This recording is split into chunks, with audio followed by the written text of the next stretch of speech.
Get to Old Navy. Right now, get up to 40% off jeans, outerwear, and tees. Plus, grab stylish new jeans from just $18 for adults, $12 for kids at Old Navy and OldNavy.com. Hurry, ends tonight. Valid 10/20 to 10/28, select styles only. Please can you remind me if you'll be so kind, staring out into space, asking God to hear my case, trying to think of all things past. How long will my memory last? The purple angel, purple angel, purple angel, you're next to me. Well, hi, everyone, and welcome to Alzheimer Speaks Radio. I'm your host, Lori LeBay, the founder of Alzheimer Speaks, and I'm also the daughter of a mother who had dementia for 30 years, and that's why I started this company. I really wanted to raise the voice of resources, products, and tools, and the voice of those living with dementia along with those caring for them, and just connect a community, because I felt really lost, and so did my whole family. And so this has really been a fun venture for me, getting to meet people all around the world and hearing all of the cool things that are happening. And so I wanna thank you for being part of our community. Today, I think you will really enjoy the show, and I think you'll probably want to share this information with other people too. Our guest is a phenomenal speaker and advocate, and I will introduce him shortly as he waits patiently in the wings there. I always like to tell new people to our show a little bit about Alzheimer Speaks. And basically, we're an advocacy-based company providing multiple platforms to shift our dementia care from crisis to comfort around the world. We also help companies expand their brand footprint by leveraging our content and our community to help get the word out of what their work is and how they can help you. So don't worry, we're not going to share your emails or any of that kind of stuff, but it's just nice to be able to put a face with a voice and a product and a service or a tool out there. I know that I personally find that really helpful. I also want to thank all of our listeners. Because of your loyalty and your time commitment to us, you have elevated Alzheimer Speaks way beyond what I ever thought we would be. Due to your likes, your clicks, and your shares, you've gotten us recognized by Oprah as a health hero this year, Maria Shriver as Architect of Change, and Dr. Oz as the #1 influencer online for Alzheimer's. And I'm telling you, that wouldn't have happened without you. So all of those accolades, get passed on to you, because I truly believe we're a team. And I'd love to hear from you, because I know each of you has a story to tell. That's why you're here. We're all connected. And so today we're going to have a really, I think, fun and interesting conversation about the morals and ethics and the challenges of living with dementia, from prior to diagnosis all the way to death, because there's so many things that spin around in our head. And so we are really lucky to have Dr. Stephen G. Post with us, and he is the author of a book called The Moral Challenge of Alzheimer's Disease: Ethical Issues from Diagnosis to Dying. And it's with Johns Hopkins Press, and it's in its 2nd edition. He has worked with individuals and families that have grappled with the challenges of what he calls deep forgetfulness since 1993. So the guy's not a newbie to this topic, and he has a really good handle. He's spoken in more than 150 Alzheimer's Association chapters across the U.S. and Canada. He has addressed more than 100 venues across Europe and Asia as well, with his message of love for the deeply forgetful. And he talks about the problem of our need for hyper cognitive values that blind us and in our self-identity and our personhood. And so we'll get more into that conversation and how that can really cause communication confusion between us. Dr. Post is also the president of the Institute for Research on Unlimited Love, and you can just go to unlimitedloveinstitute.org for more information there. And he's also the founder of the Center for Medical Humanities, Compassionate Care, and Bioethics at Stony Brook University School of Medicine. And last I have to mention is he is also a best-selling author for the book, Why Good Things Happen to Good People. So like I said, we're going to have a great conversation, and I'm so thrilled that you're able to take the time to be with us today, Dr. Post. Thank you, Lori. It's an honor. Well, I think it's like I said, I always find these conversations enlightening, and they always stir my mind. And so I'm really excited to talk. Now, you talk about the term deeply forgetful people. And let's go down that one first, because you've got another word too that I want to kind of dissect. And why did you create and feel the need for that phrase, deeply forgetful people? Dementia is oftentimes a term of disapproval or criticism. We say he's demented or she's demented, and it's not complimentary, to be sure. But also, it suggests a real sharp division between them, the demented people, and us, the people who are not demented. And I don't like that kind of in-group, out-group dynamic. So I like deep forgetfulness because, honestly speaking, we are all forgetful to degrees. Now, many of your listeners forget where they park their car, like I do regularly. And I push that key over, and suddenly it starts blaring, and I know where it is. It's okay to forget where you parked your car. Supposedly, it's not okay to forget that you have a car that's parked. But we all, at various points in our life, struggle with forgetfulness. And so people with dementia are simply more deeply forgetful, although they will have moments of luminosity. They will have moments when they will be surprising to us, and hope is really being open to those surprises and being sensitive to them. So they're not really different. It's not them versus us. It's just a shared humanity. It's a common humanity grappling with degrees of forgetfulness, and we shouldn't categorize some people in a way that doesn't protect them just because they are a little more forgetful at the moment than we are. I really like that definition because we do all forget.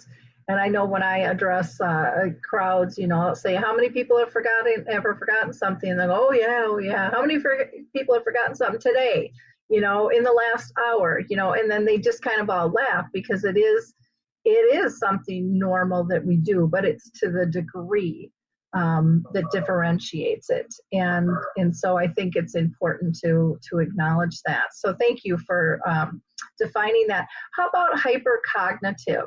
Where did that come from and why?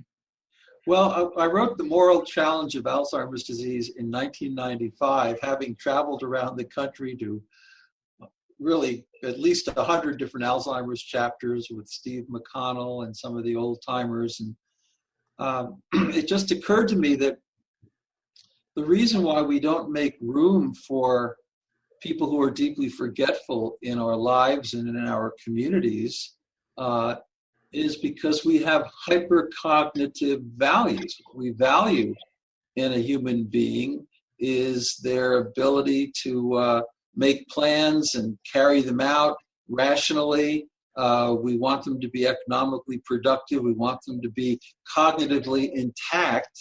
And of course, when that's your value system, you miss a lot, because what's really much more important than what I call hypercognitive values is love, just the connection, the way in which we interact with one another in ways that are meaningful and create bonds and are flourishing. So ultimately, hypercognitive values are exclusionary, and they were so dominant actually in Nazi Germany that people with dementia were referred to as useless eaters or life unworthy of life. I spent a lot of time with people with deep forgetfulness over the last, well, believe it or not, 30 years professionally, and a lot of people with autism and a lot of people with schizophrenia and many different conditions. And if I held to hypercognitive values, I would never have discovered the joy of interacting, because I believe everybody with forgetfulness is a teacher. They teach us to open our minds, to be inclusive, to realize the creativity that they have, the moments of clear continuity and self-identity, of mirth, of musicality, and so forth. And so they're there in a thousand glorious ways. And if we just think about them in terms of, well, do they measure up to our normal cognitive paradigm, then we miss all of that, and it's no good.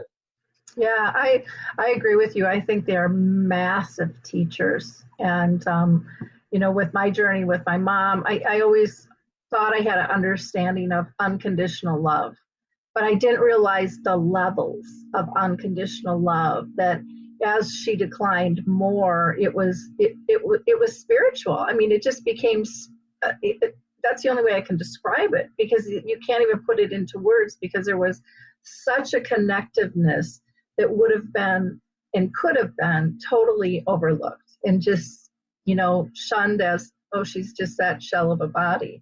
But, they open us up to, I think, the richness of all the ways that we communicate, instead of just forcing these words and these phrases out of somebody.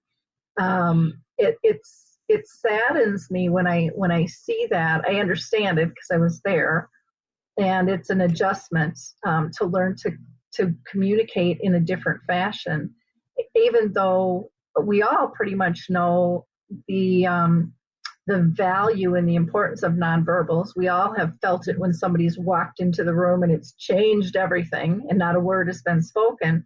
And yet when we're dealing with somebody with dementia, that seems to go out the window. And you're right, it's remembering, and it's being precise, and it's remembering the story the exact same way that I remembered it. Yet any policeman will tell you everyone's story is different. So I love that you've coined that phrase and are really pointing to other values and riches. Right. And there are whole cultures where hypercognitive values don't dominate. Mm-hmm. So, for example, in Asian cultures, typically in China, people who have quote unquote dementia, they actually don't use the word there. Grandma or grandpa are still there. They're still a part of the family. You still want to just be open-minded about these wonderful moments when their presence will be felt and expressed in all kinds of different ways. And so we need to just think very broadly. I'm very fond of pioneers like Jean Vanier, who founded L'Arche, for example, where people really emphasize love as the core human value and the core connective tissue. And we're not simply evaluating one another in terms of how sharp we are intellectually. Mm-hmm.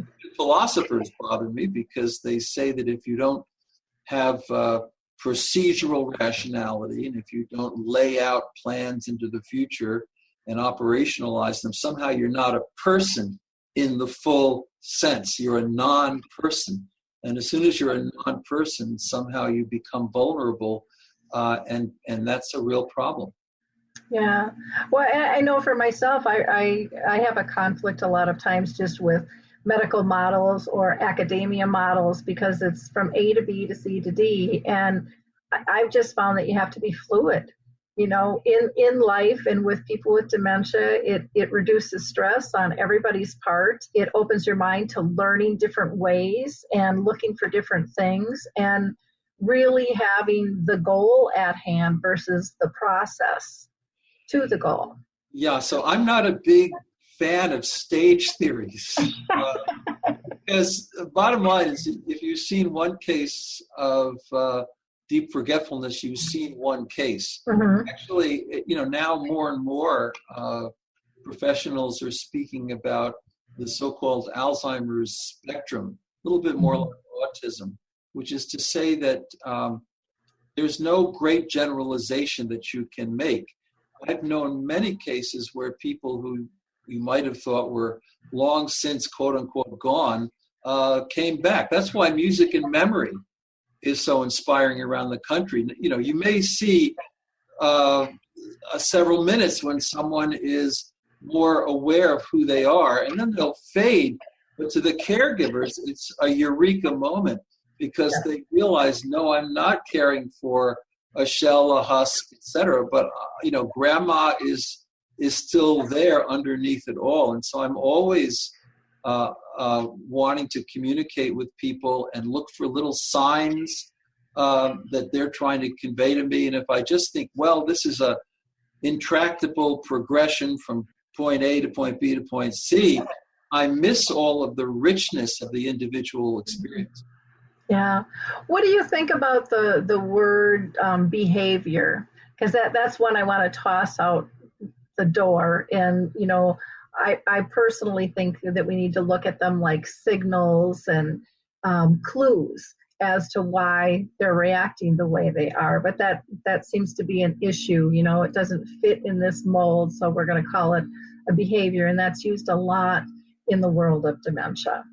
Oh, I think that you're quite right, that so often agitation and a whole variety of quote-unquote behaviors are really ways of communicating various things that we are simply not quite aware of.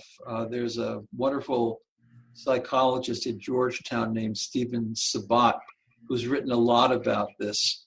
So the challenge is to really learn the art of communication with these individuals and to see everything they're engaging in as a part of a larger communicative effort. I remember once I was out in St. Louis, Missouri, at an art program for people who were deeply forgetful, and there was an old gentleman who kept drawing the same line in the middle of a picture. We would ask him, Jim, what does that mean? How are you? How are your kids? He couldn't respond much, but then one day, surprisingly, he said, this is a map so my daughter can get to my house.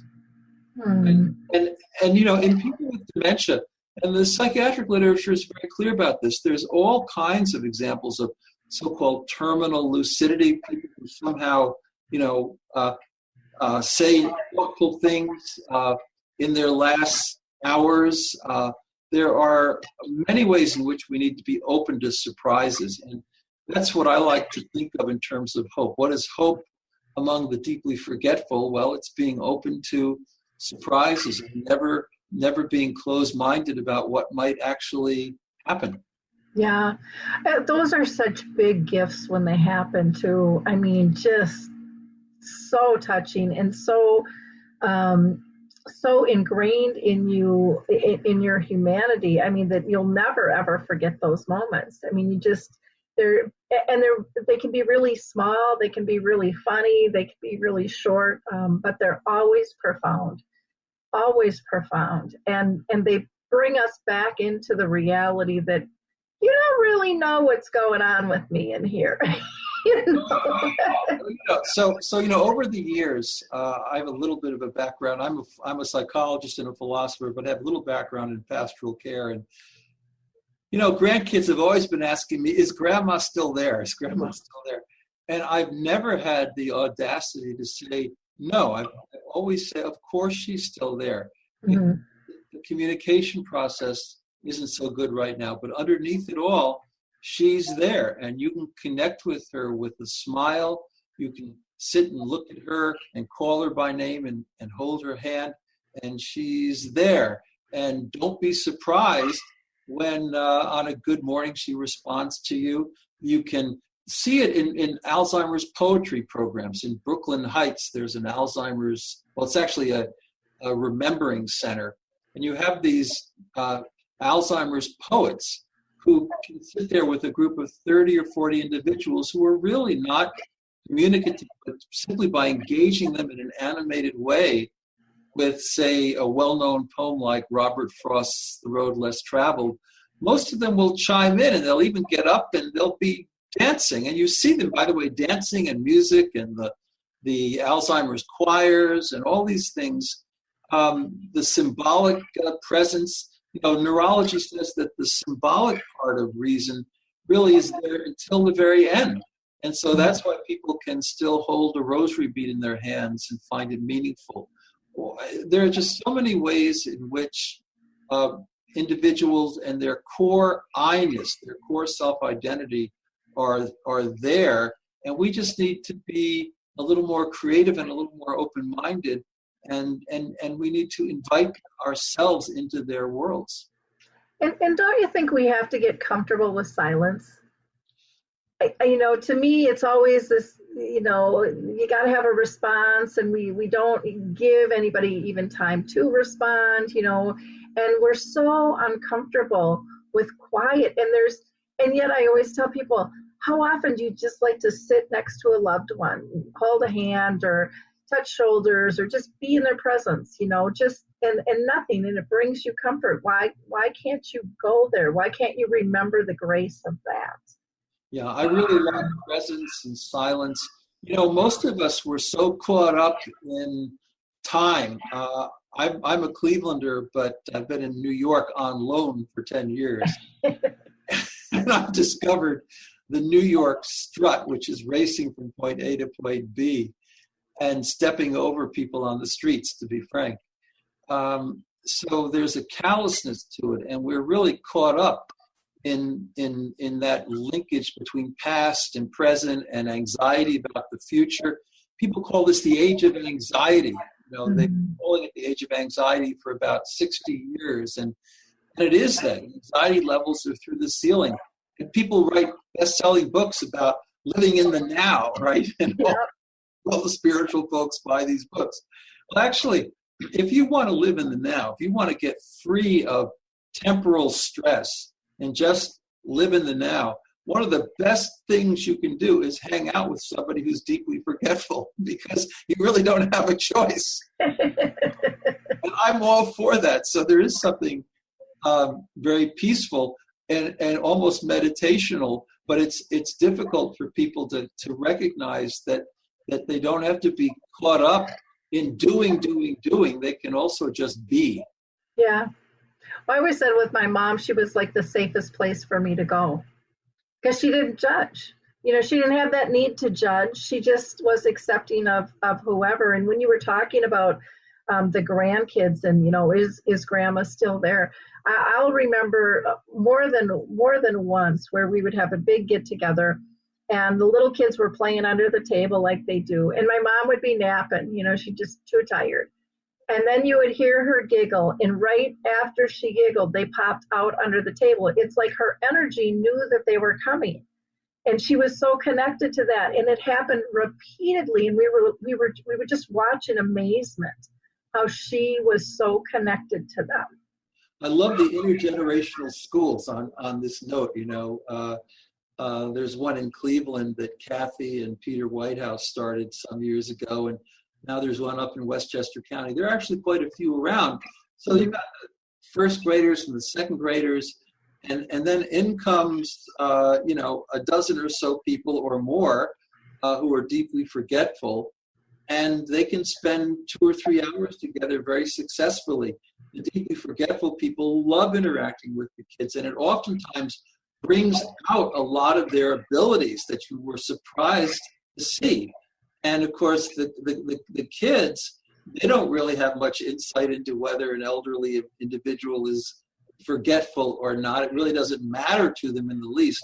So there's a natural kind of conversation and presence that goes on. And the same thing with dogs. I was really impressed about 2 years ago. I was giving a talk at an Alzheimer's conference in Sydney, Australia.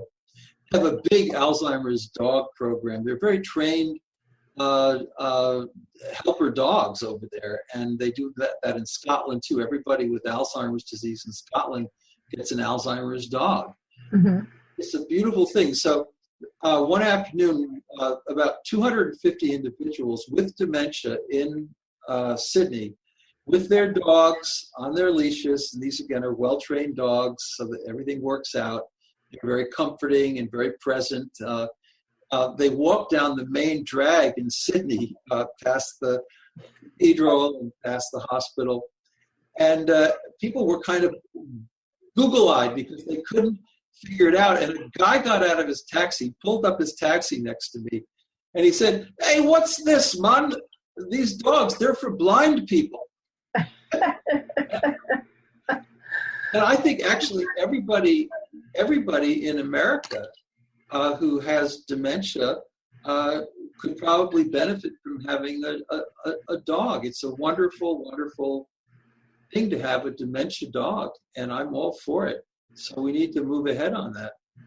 Yeah, it's amazing what they can do. And I mean, a lot of people have dogs that aren't trained, and just the companionship alone is powerful. But when they can come up and tell you to bop you on your shoulder and tell you to take your meds, or if something is wrong, and be there, it's wonderful. And it's enabling, for people, and it gives them comfort and reduces stress and all of those things. And we know stress doesn't help, those that are struggling with this. Well, let me comment on that stress for a minute, Lori. So if you go back 10 years ago, if you went to a big scientific conference and somebody said, well, stress contributes to Alzheimer's disease. Mm-hmm. By the way, when I say Alzheimer's disease, that's a specific cause of dementia. Mm-hmm. 60% of dementia is caused by Alzheimer's, but it's also caused by, as those of you know who have seen the movie Concussion, chronic encephalitis, by multi-infarct or vascular dementia. There are many, many causes. And that's why any progression of Alzheimer's is so complicated, because oftentimes it's a mixed diagnosis. It's some of the vascular stuff which doesn't go through stages. It's pretty flat and pretty even. And then it's mixed with Alzheimer's. So there's a lot of stuff going on. And it's very difficult to make meaningful generalizations. That's why you just, like I say, you've seen one case, you've seen one kid. Yeah. But, as far as what were we talking about? Remind me. Well, no, I forgot, because we're all a little deeply forgetful. Yeah. That's why I like the term, because it reminds me that sometimes I'll think. But anyway, so go ahead. Well, one of the questions that I wanted to ask you was, when you use the term deeply forgetful, do you use that as a general term, or do you have stages of that? Because everybody likes those stages, and I'm with you. Who cares? I don't like stages. I don't use it for stages. I never like stage theories generally. I recognize that very, very broadly, there's probably a preclinical phase where people have some neurological issues going on, but they're not symptomatic. Mm-hmm. And then there is a kind of an early stage where people are having certain kinds of issues. Then they get to a point where they forget that they forget. They're no longer anxious and insightful about their forgetfulness. And oftentimes they'll have can have a relatively benign emotional adjustment, although there may be exceptions to that, and there are. And there's probably, can be said, a kind of terminal stage as well. But it's a long, varied journey. And it all has to do with lots of different things. Oh, yeah, stress. That's what I wanted to talk about. So nowadays, nobody I know in neurology would take the position that stress doesn't contribute to Alzheimer's disease. There are family history factors that make people sometimes a little more susceptible than others. There's the early onset stuff. Only about 2% of the people with dementia have so-called presenilin disease, which hit about age 38 or 39, and it's pretty quick in its progression. There are genetic factors. Age itself is a susceptibility factor. Certainly, gender can be a susceptibility factor. There are more women with dementia than men. There are a lot of different things going on. Even diet and physical health can be important because that affects your vasculature. But certainly, stress is a factor, because when you have extended stress over a long period of time, and an awful lot of people in today's world, Lori, they're very stressed out. You ever looked out, when you're driving on the highway, I mean, people fall full-chested on the horn and yell out an expletive before you can blink an eye. I mean, they're living in this kind of world of stress, and they don't know how to get past it. They don't do the deep breathing and the kind of spiritual techniques that give them a break on that stress. So for people who are chronically stressed out, there are three things that happen. You get slower wound healing, you get vascular issues because metabolites become fatty acids and fill up the veins, and then you also have hippocampal atrophy. So the hippocampus, which is a part of the brain that diminishes, and that's a big CAT scan indicator of probable Alzheimer's, that gets smaller under conditions of stress. And so there's no question in most people's mind now that to some degree, Alzheimer's is stress related. I don't want to overstate it, but the other studies that are exciting is that the strongest protective factor for older adults with regard to retaining their memory is a sense of purpose. You've probably heard that. All the purpose studies up at Rush in Chicago and so forth, very clear, So these kinds of positive psychological states like purpose, forgiveness, not going through life in a rage, hostile, bitter, ruminating, just kind of learning how to let that go and be free of those sorts of stresses, including chronological stresses.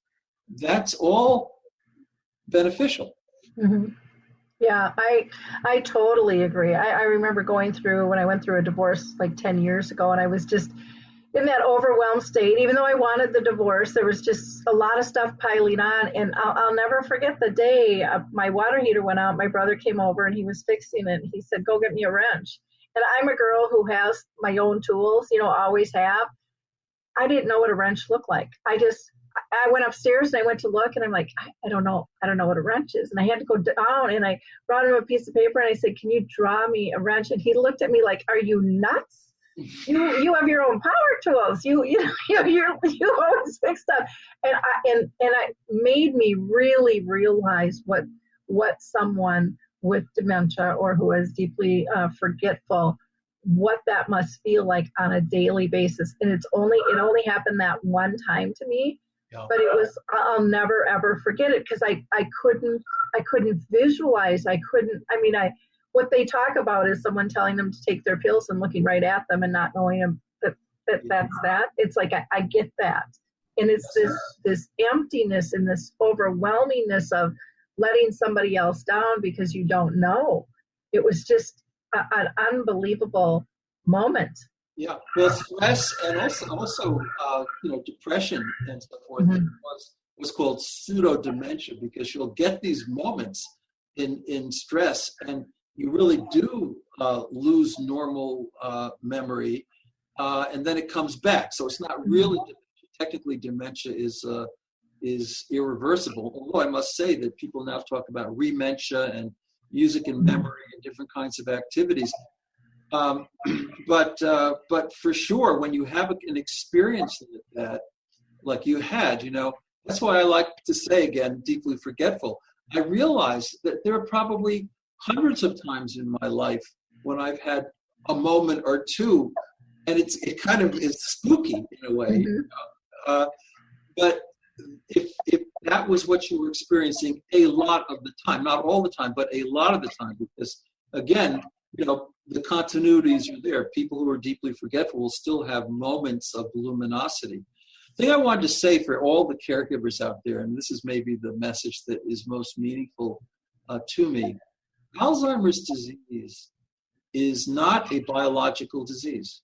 It's partly a biological disease, but it is a biopsychosocial condition, as they say. And that means now that we understand neuroplasticity, we understand how our relational situation, our environmental situation, our psychological situation can actually feed back and shape brain cells, reshape brain cells, and indeed form new synaptic connections between them.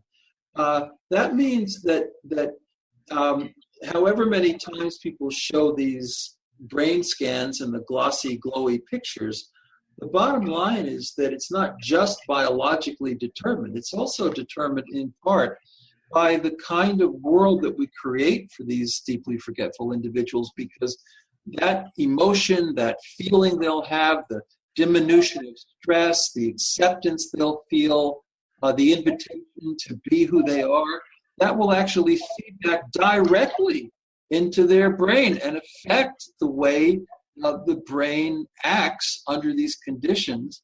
So it is we don't take the word biopsychosocial seriously enough. You know, the medical model, of course, is all bio.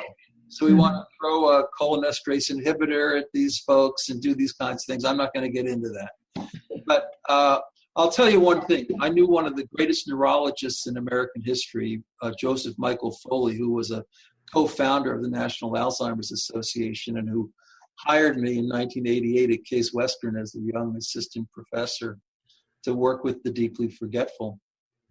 And, you know, Joe once, when they were doing some of the early research on these so-called cholinesterase inhibitors, he said in a panel that on a scale of 1 to 10, if a good drug is 10, let's say insulin for the treatment of diabetes, you know, what we have for Alzheimer's is probably a 1, if that.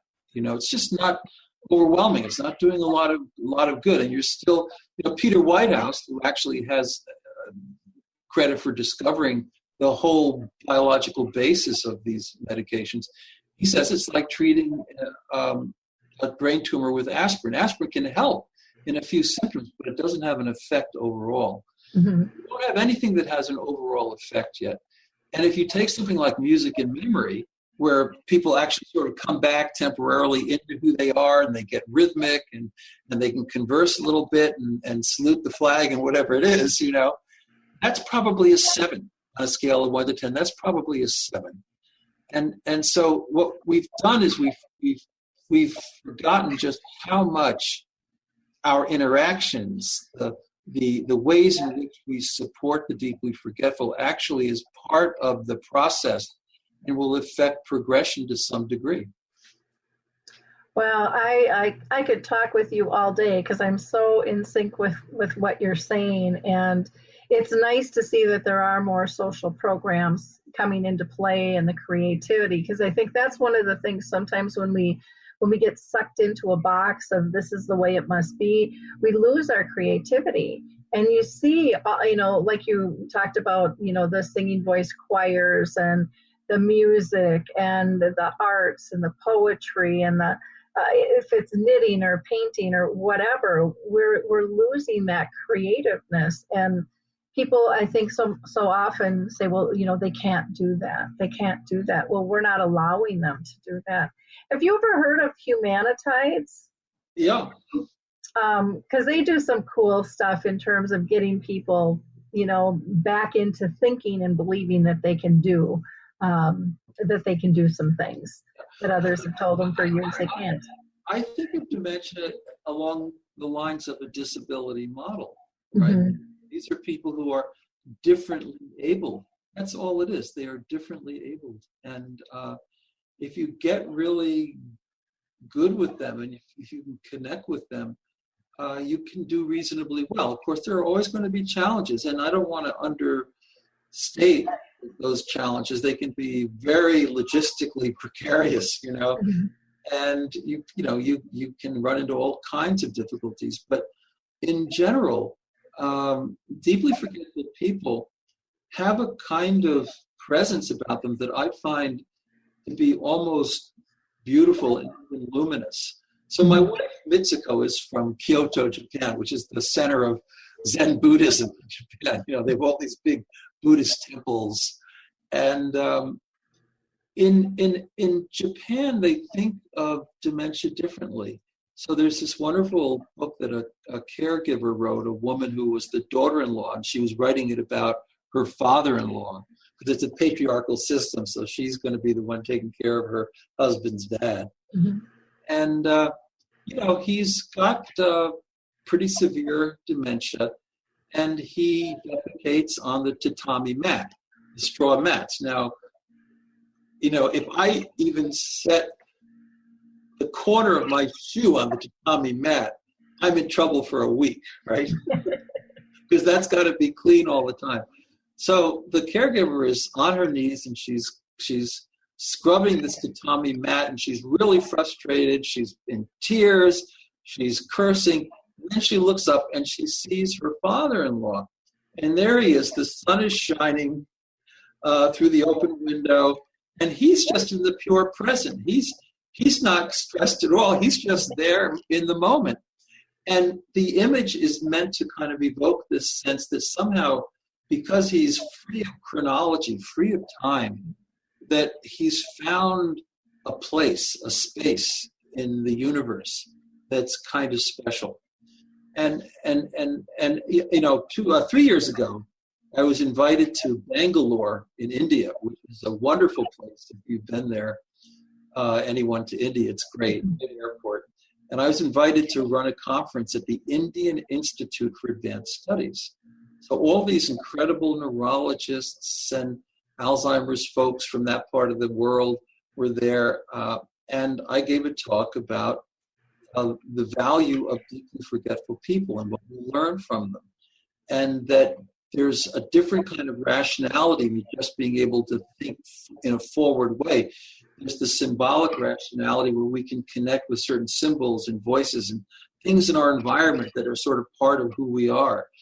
And we need to emphasize that. And I said that what's really important isn't so much reason, that's a Western thing, but what's really important is just consciousness, being. Mm-hmm. And so at that point, His Holiness, the Dalai Lama, and Richard Gere walked in because they hang out there occasionally. It was completely unexpected. And I was giving this talk, and His Holiness quietly sat down, and he listened, and then he stood up and he put his hand down on the table, and he said, yes, there is no reason to think that your consciousness, because you are not forgetful, is of any greater value than the consciousness of those who are more forgetful than you are. End of story. Wow.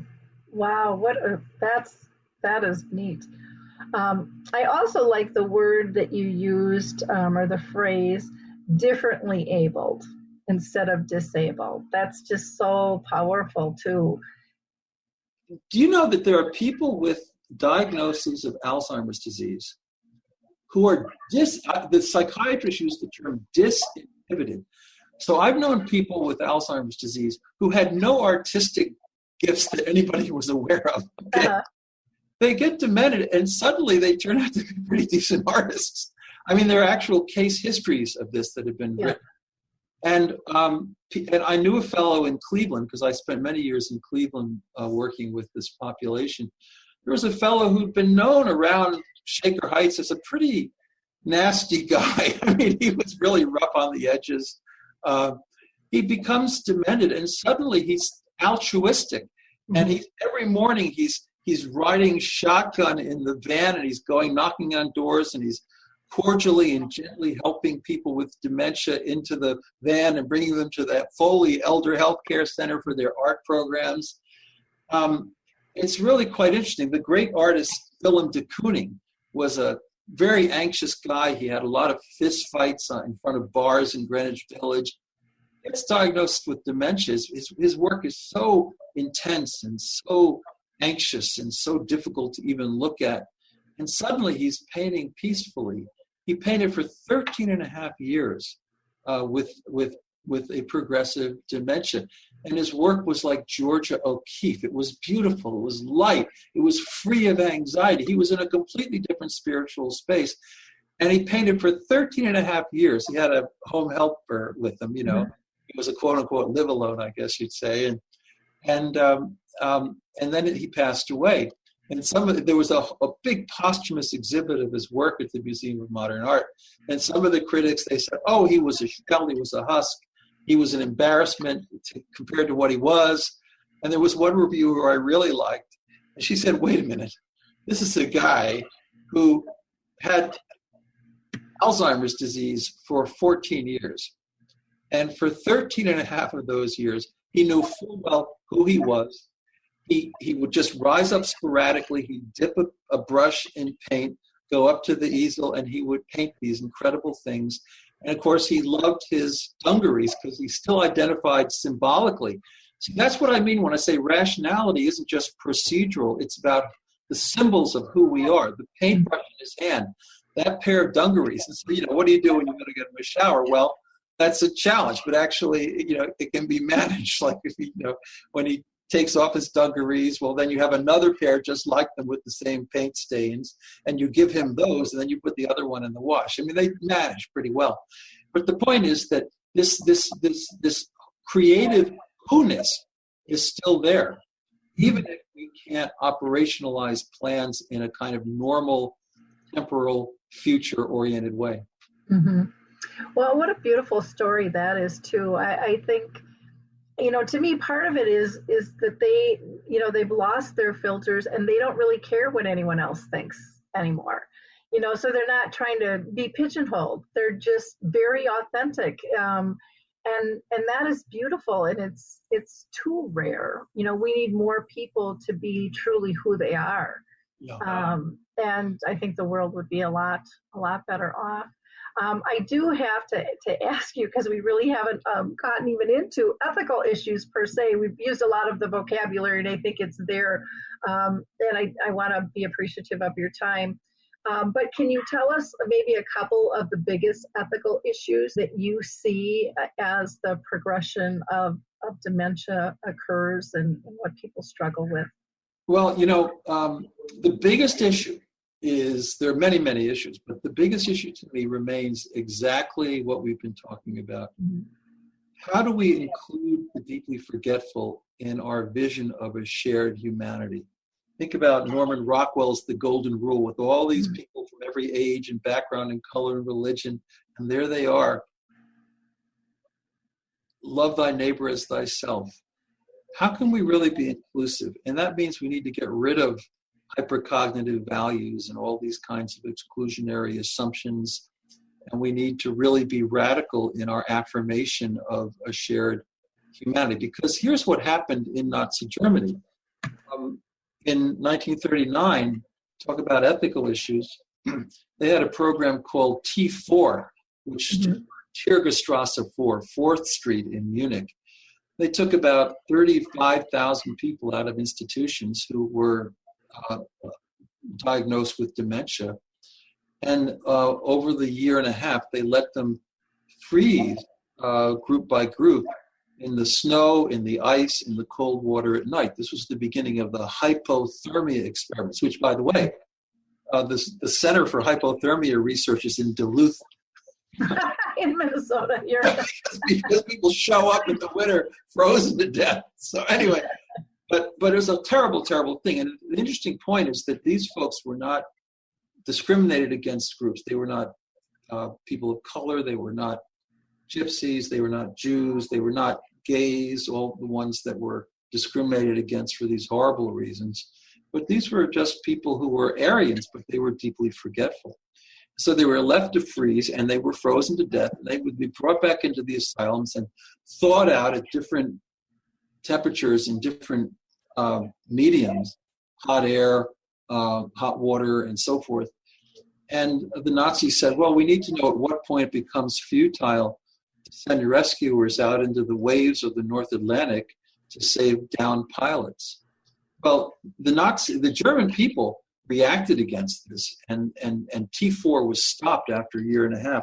But the same investigators who were in charge of it went right to the death camps of Dachau and Auschwitz and perpetrated the hypothermia research on these discriminated against groups that I mentioned. So it's really interesting to remember that the lowest point in medical ethics historically ever, the Nazi doctors, it got its start among the deeply forgetful. Why? Because somehow they were deemed to be more forgetful than others to the extent that they no longer counted under the protective umbrella of do no harm. And so that's always a big issue for me. And that's why you have the Alzheimer's Association, because the great writer of that time, Leo Alexander, who wrote the Nuremberg Code, he was an army physician. He said, you need to have voluntary associations forming up around these populations, like people with dementia or people with whatever it might be, mental illness, ALS, so forth. You need to have voluntary associations to speak on their behalf, to advocate for them, to defend them, because otherwise they are so incredibly vulnerable. And that's why I have devoted pretty much 30 years of my life to this population and oftentimes to Alzheimer's chapters, because I really think that's correct. I mean, this world is not a pretty place. The world's been burning since the world's been turning, Billy Joe. But the other things are, in Canada right now, in Quebec, there's a big movement toward preemptive assisted suicide. And that happens in the Netherlands, by the way, with about 5% of people who are diagnosed while they're still capable. They sit down Oregon style. I'm a Reed College guy, so I know a little bit about Oregon, with their milkshake full of 40 Sequinols and by the fireplace, and everybody's gathered around and they call it quits. I don't espouse that kind of thing, but don't get me wrong. But I will say that even as early as 1999, Steve McConnell and I did a survey of the Alzheimer's Association family caregivers nationally, and it was about 1/3 who were kind of okay with this, and 1/3 who were dead set against it, and 1/3 who were kind of on the fence. Mm-hmm. That's a big issue. I don't espouse it, but I have to say, because I've been around medical centers for 35 years, Chicago, Michigan, Case Western 20 years. I've known a few physicians who have taken that final exit, and so I don't advocate it, but I have to say it's a big issue. I think if you have a nice support system, and if you trust the world around you, that option is not as attractive or meaningful to you. But if you're live alone, if there's nobody you can trust, if there's nobody who you think can really be your advocate going forward, and about 1 out of every 5 people with Alzheimer's disease has no significant family relation, it's a little more complicated. I think that there's just so many important issues. How do you respect freedom and yet safety? Because you've got to respect both, and that comes up constantly. I knew a guy in Cleveland Heights named Leo, and he happened to be originally from Brooklyn.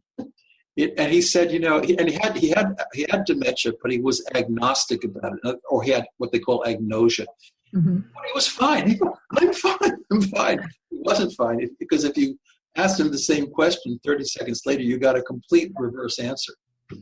But he said, I've been driving since I was 5 years old. In Brooklyn, my dad used to put me on his knee and we'd drive the Cadillac, and I've been driving all my life.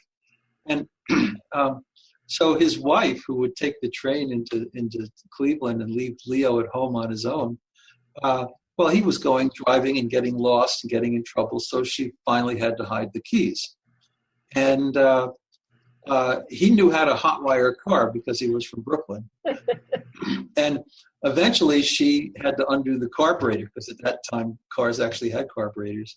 And so she came home one afternoon, and there was Leo in the parking lot of the house, in the driveway of the house, and he had a big, brand new, shining Toyota red Camry, which he had gone down to the Toyota place and bought on his own. I give him credit; he really fooled him, Do all the paperwork, did it all, got it done, and there he was dangling these keys in the sunlight. And so all these questions of freedom and safety just go on and on and on. And you want to try to create a world of safety. But on the other hand, whenever it's at all possible, even in very little things, because small things go a long way, Mm-hmm. To the extent that you can give people small choices, it's very valuable. Even when you speak with them, don't ask, well, what would you like for breakfast? Because that just creates anxiety. But if you ask them, would you like post toasties or ham and eggs? That cues them, and they'll say, oh, post toasties, so you have to give them opportunities when you can to make small choices within a template of relative safety. Yeah. Well, and that makes so much sense. I mean, even just when we go out to eat, the menus are so expansive now. I mean, I get overwhelmed when they tell me the soups and the salad dressings. I can't remember them all. And I look at my friends and they can't either, and so it's like, just, give us a couple. My daughter always gets more tempered with me about it because she's embarrassed. I think that artificial nutrition and hydration, feeding pegs, remain a big issue. It's actually the case that now they are used less and less and less, and people utilize assisted oral feeding much more. But the feeding peg is still an area of controversy. The one reason why people who are deeply forgetful are still tied up to chairs in nursing homes is because they have no insight into what that little 2 inches of tube is that's sticking out their belly, usually tape. So they pull on it, and they pull it out, and then they have to be restrained because it has to be replaced. And then they're sitting in their urine, they're getting skin ulcers and decubiti and infections and all those kinds of things. Plus, they also have a significantly higher rate of aspiration pneumonia. Mm-hmm. So you're better off to do what I did with my grandmother, which was assisted oral feeding. And by the way, just for everybody's information, a feeding peg, percutaneous endoscopic gastrostomy tube, was never used in a deeply forgetful person until 1985. It was only invented in 1979 by Dr. Michael Gatterer at Rainbow Women's and Children's Hospital at Case Western University Hospitals in Cleveland. For what? For young kids who had eating issues and needed to be sustained for periods of time. Gatterer never wanted this to be used in people who were in the end stages of Alzheimer's, where the basic shutting down of the swallowing process and the GI system is just a natural part of a natural dying and always has been. I mean, Cicely Saunders and the hospice movement figured that out decades ago. So but of course, sometimes we attach a lot of symbolic value, and I understand it, to providing water and food and so forth. That's part of our being a common humanity. So I acknowledge the nuances and the complexity of it. But on the other hand, I think that in general, you don't want to impose that sort of technology on people with Alzheimer's. Another big question, too, is what do you do about comorbid conditions? What about somebody who has a really fancy pacemaker? You have to study cardiology now to realize how complicated treatment for heart failure can be. I mean, people have every kind of contraption and wire and tube going around their backs and every place under the sun. And it's very high maintenance. It's very discomforting at times. And the question is, well, okay, so someone's gotten to a point of very severe dementia. Do you really want to continue that? Because a lot of the things that you're doing to sustain them are not perceived subjectively as beneficial or kind. You know they are because that's helping them to live. But for them, as I've seen it, sometimes it's on a range between assault and torture. I say the same thing about some research. I was involved in 1990 in the Tacrin research at Case Western, and that was a drug that had a lot of liver toxicity. So people who were deeply forgetful had to come into the research center every 2 weeks, and they had to get a big blood draw to figure out what their liver toxicity levels were, and if they had high toxicity, they had to go off the study.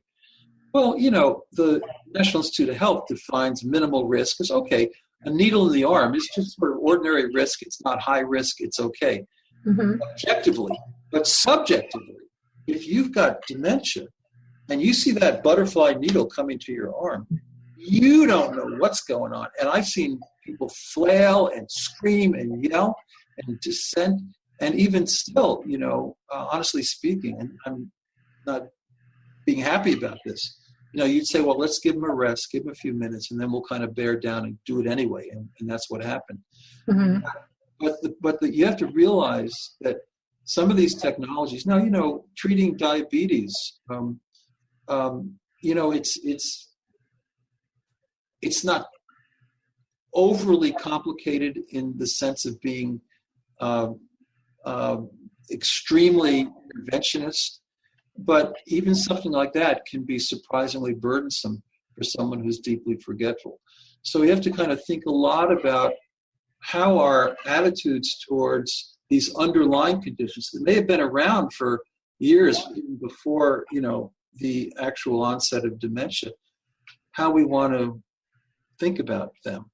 Yeah, it's so important for people to have these discussions and talk about healthcare directives and understand the difference, what hospice is and isn't, and in palliative care. And I remember another big, huge issue, Lori, just you mentioned it, palliative care. So up until 1999, as you know, nobody thought that people with dementia were experiencing underlying pain, for example, from arthritis or whatever.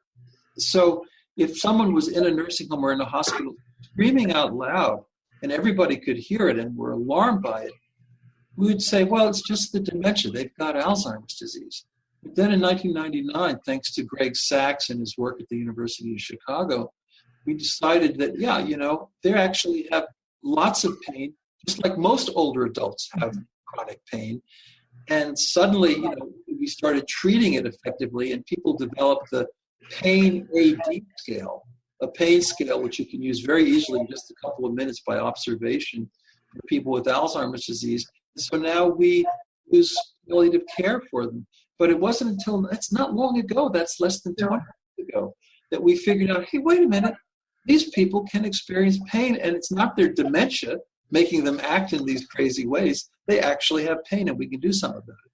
Yeah, it's their reaction that we need to read into as a signal of what truly is going on, and us being more responsible and more caring and taking that time to really look at what's happening. I remember when my dad was dying, he had pneumonia, and everybody wanted to give him the pneumonia shot, and I said no, and my whole family was just shocked. And I said, it's not going to bring Dad back, but everybody thinks that it's going to fix the inevitable, and it's not. And finally, everybody agreed, after hospice talked and said, she's right. Because I said, please tell me if I'm wrong, but that's my understanding. And so many times we're just not ready to let go. And we have to decide, is this about us or them? And how do we do this graciously together? Yeah, you make a great point, Lori, and so beautifully stated.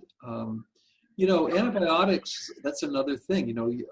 If someone has a urinary tract infection and they're experiencing a lot of pain from it, antibiotics make some sense. If someone has repeated pneumonia, after they've had a couple of bouts of this anyway, antibiotics are not going to do much, if anything. They're very limited in their effects. And it's probably a good sign that the end time has come. If you look at spouses, older spouses, their tendency is to look at their loved one who's in the end stages of dementia and think, it's been a good life, been there, done that, let's throw in the towel. It's the adult children, and all the studies indicate this, who have the difficulty. And we all do. Everybody does. Because, I mean, when my parents are both passed on now, but when your parents pass away, you're attached. That's attachment 101. You like to get on the phone and say, "Hey, Mom, it's me, Stevie." Yeah. But when you can't do that, the world changes. Somehow it's like the roof got blown off your house and you're just looking up at the cold stars. And so,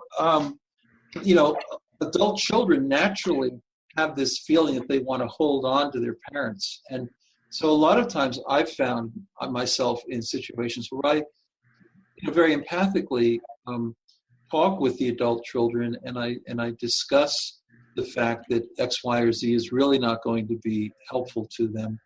And usually they'll come around. Every once in a while they won't, and in the end it's their choice. But I knew a woman in Elyria, Ohio, who once was really heartbroken because she had one daughter and two grandchildren by that daughter. Her husband was at end-stage dementia and really did, she had no interest in a feeding peg, and she decided against it. But her daughter just couldn't come around on it, so they disagreed. And when I saw that woman, for the last 3 years, her daughter had nothing to do with her because she thought somehow she'd killed her dad. She hadn't seen her grandchildren for 3 years. So communication is so key, and bringing people together and understanding that in the end, we don't want to cause suffering. And it's not so much, the odd thing about the feeding pegs is that actually people will, on average, live a little longer with assisted oral feeding than they will with the feeding peg. Yeah. Well, I think it's that interaction too, that social psycho part that you were talking about. Even when you were talking about the assisted suicide, we did a 2-hour special on that. And it was fascinating. At the very end, somebody said, "Well, Lori, we haven't heard from you. What do you think?" And I just said, "Well, I'm a girl that likes my options. So I would like that option, but I have to also say I wouldn't have given up one moment with my mom." So this is why people's images of what it is to be deeply forgetful really matter. Because if you buy into all these worst case language games, shell, etc., and you don't realize that there's a lot of variation and that every case is different and there is no set pattern really. You only have one life. It's the only life you got. Mm-hmm. You only got one life. And there can be lots of moments that are meaningful, even though you are deeply forgetful.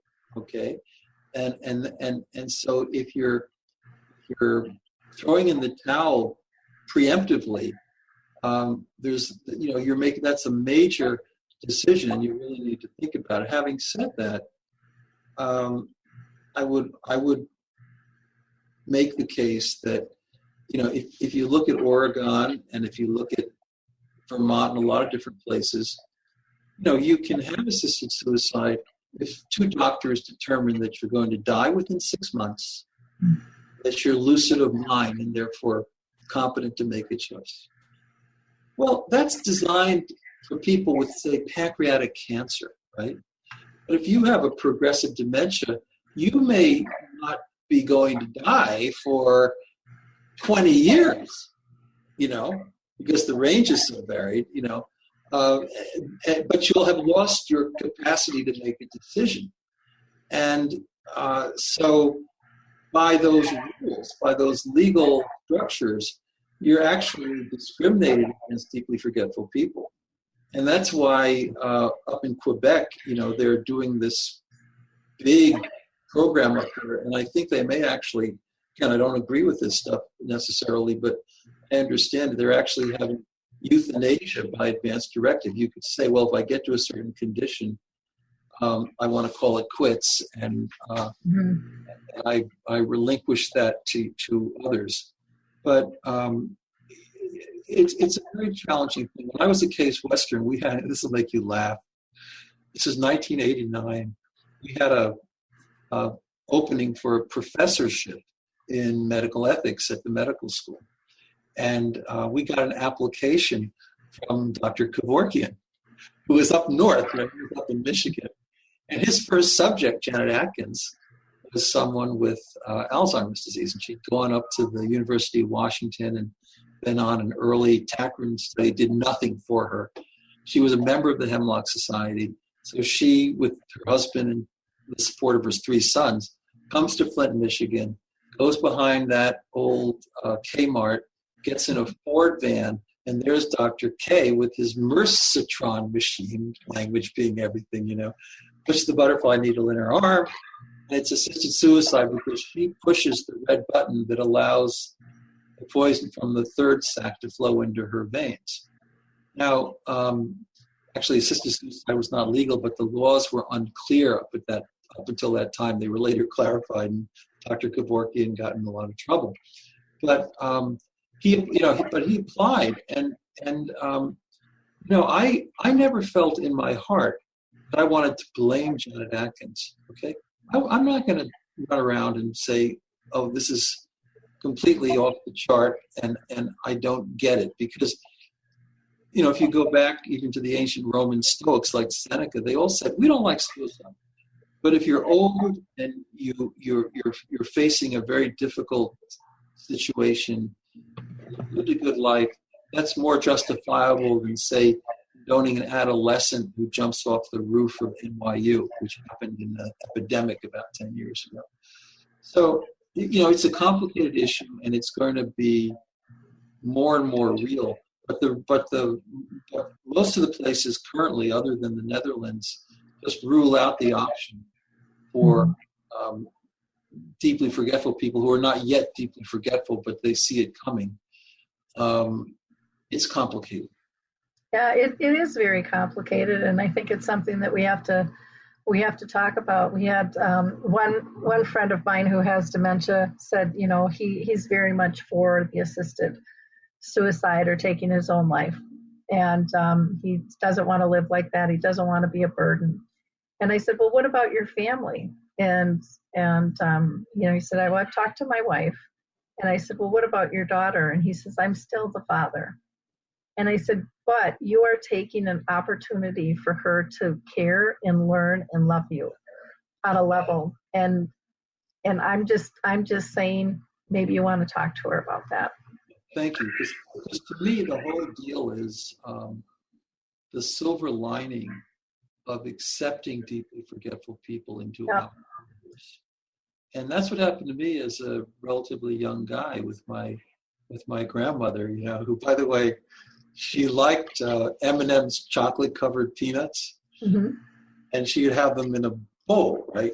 And she would suck the candy off and suck the chocolate off, but she didn't like the nuts anymore. They were hard on her teeth. So she'd put them all back in the bowl, and I would convince you to leave the bowl. And I have to say, I never indulged. I wasn't that accepting. But you learn to accept the forgetfulness. And, there are so many different conditions in human experience, human illness, whether it's amnesia, whatever it might be. Forgetfulness is very real and very significant in human experience. And so if we decide that because we're forgetful, we don't matter, it's not a good thing. Mm-hmm. Yeah. One of I think the biggest lessons that I learned through the journey with my mom, because there were times I was frustrated and I didn't know what to do, and all those things that happen when you're caring for somebody else. But when I learned to ask myself a simple question, it made it all better. And I always got the answer. And the question was, what's the lesson? Yeah. And I realized that applies to all of my life. And it reduces the stress, and it gets you actively looking for the answer instead of worrying about the problem. And I can't thank my mom enough for her journey that she shared with me. Absolutely. It's just, we just have to get back to being human and being compassionate and and like you said earlier, being and realizing that none of us are perfect. Oh, We all forget, and that we, if we're honest, we're probably all differently abled, and there isn't this standard. This thing we're shooting for, to me, doesn't exist anymore. I've kind of gotten rid of the word perfect. yeah. And I care about progress. Thank you. Because I'm a true believer in the spirituality of imperfection. Mm-hmm. I mean, to me, we are all imperfect. We like to get arrogant and think that we know more than we do, and we want to prove this, we want to prove that. But the bottom line is that we're all very imperfect, and our brains are very fragile, imperfect entities. So if you don't accept your own imperfection and the imperfection of people around you, you'll never have a meaningful relationship. You'll never be able to connect with anybody because it's just basically judgment. And so I'm not an alcoholic historically or any other way, but I study AA a lot. And in AA, the whole thing is accepting in humility your imperfections. Everybody has imperfections, and once you accept that, I'm Bill, I'm an alcoholic, right? I did this. Not that you have to harp on those things, but we have to accept imperfection, and this idea that somehow we have to have perfect memories and perfect minds and perfect functionality to count, to have any kind of. This is a horrifying story, but I will tell it to you. It's a little bit difficult, but about 12 years ago, I was called by some people to go to a town which will be unmentioned in Connecticut, because there was a Muslim woman who had been married for many years. Her husband died, and she insisted, meeting with her imam, that she wanted to stay loyal to the memory of that relationship. So she never engaged in sex and remarriage. She gets demented. She's in a nursing home that really falsely advertises that it provides good care when really it didn't, So they didn't even have the waist-high doors, right? So she wanders out into the hallway. She goes down a few hundred feet, goes into a room, and there is a guy in his 40s who has bipolar disorder and some schizoid affective realities as well. And he rapes her. And the night nurse comes into the room at that moment and breaks it up. And the poor woman, is absolutely distraught and in tears. So they had to report this to the state of Connecticut police, which they did. The next morning, they had to report it to the family. Well, they reported to the daughter-in-law, not the son. The son would have been so furious. And the daughter-in-law, of course, had to convey this to the son. And the family sued the nursing home for negligence, right?